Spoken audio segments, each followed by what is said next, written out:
बिस्मिल्लाहिर्रहमानिर्रहीम। दिसंबर 2019 में नमूनिया के केसेस आना शुरू हुए। ऐसा पाया गया कि ऐसा गुज़िश्ता नामालूम वायरस की वजह से हुआ, जिसको 2019 का नावल कोरोना वायरस का नाम दिया गया। इस वीडियो में हम मुख्तसर जायज़ा लेंगे कि इसको क्यों कोरोना वायरस का नाम दिया गया। जहन में रखें कि ये नया वायरस है। जो आज इस वायरस के बारे में कहा जा रहा है, मुमकिन है कि मुस्तकबिल में बदल दिया जाए। कोरोना वायरस की नुमाया अलामात में सांस की तकलीफ़, मैदा की तकलीफ़ सफ़े अव्वल है। सांस लेने में शदीद सर्दी लगना और नमूनिया होना शामिल है। ये वायरस नया नहीं है। सबसे पहले सार्स कोरोना वायरस 2003 में चाइना में नमूदार हुआ। फिर मार्स कोरोना वायरस सऊदी अरब में 2012 में आया।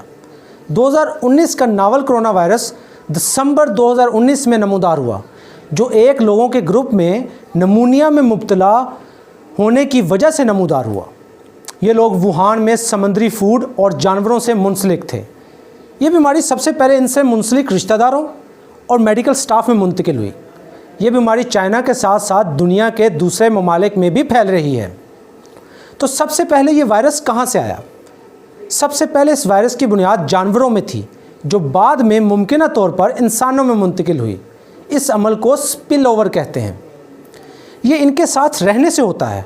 मिसाल के तौर पर मार्स कोरोना वायरस सऊदीया में ऊँट से आया, जबकि सार्स कोरोना वायरस सोवियत बिल्लियों से आता है। जबकि नावल कोरोना वायरस की हकीकी बुनियाद अब तक नामालूम है।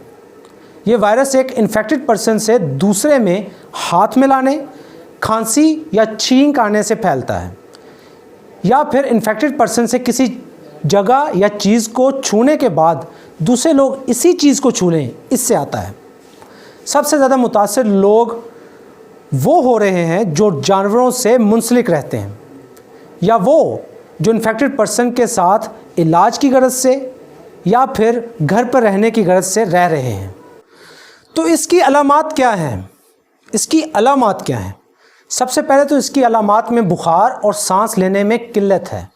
बहुत ख़तरे की हालत में शामिल है नमूनिया, गुर्दों का नकारा हो जाना और आखिरकार मौत हो जाना। इसकी तशख़ीस कैसे होगी या कैसे की जाती है? इसके लिए एक टेस्ट है जिसको PCR कहते हैं, यानी कि पॉलीमरेज चेन रिएक्शन। ये टेस्ट जेनेटिक फिंगरप्रिंट्स की बुनियाद पर वायरस को आइडेंटिफाई करता है। इलाज अभी तक इसकी कोई मेडिकेशन नहीं है, ना ही कोई वैक्सीन मौजूद है। इलाज और वैक्सीन अभी डेवलपमेंट में है। इससे बचा कैसे जाए? जब भी आपको छींक या खांसी आए तो अपने मुंह को टिश्यू से ढांप रखें और बाद-अज़ां ठीक तरह से तलफ़ कर दें। बीमार लोगों से करीबी रवाबत ना रखें। खदशा की सूरत में मास्क का इस्तेमाल करें। हाथ को साबुन से धोएं या सैनिटाइज़र बार बार इस्तेमाल करें। गोश्त से इज्तनाब करें या अच्छी तरह पकाने के बाद नोश करें। अगर आप बीमार हैं तो घर पर ही रहें, लेकिन अगर आप मुब्तला हैं, बुखार, खांसी और सांस लेने में दुश्वारी महसूस हो रही है, तो फ़ौरन मेडिकल असिस्टेंस हासिल करें और अपनी गुज़िश्ता सफ़री मालूमात अमले से भी लाजमी शेयर करें। अपनी नेक्स्ट वीडियो में हम आपको इनसे मुंसलिक मज़ीद आगाही करेंगे। डरने की कोई बात नहीं है, लेकिन एहतियात ज़रूरी है।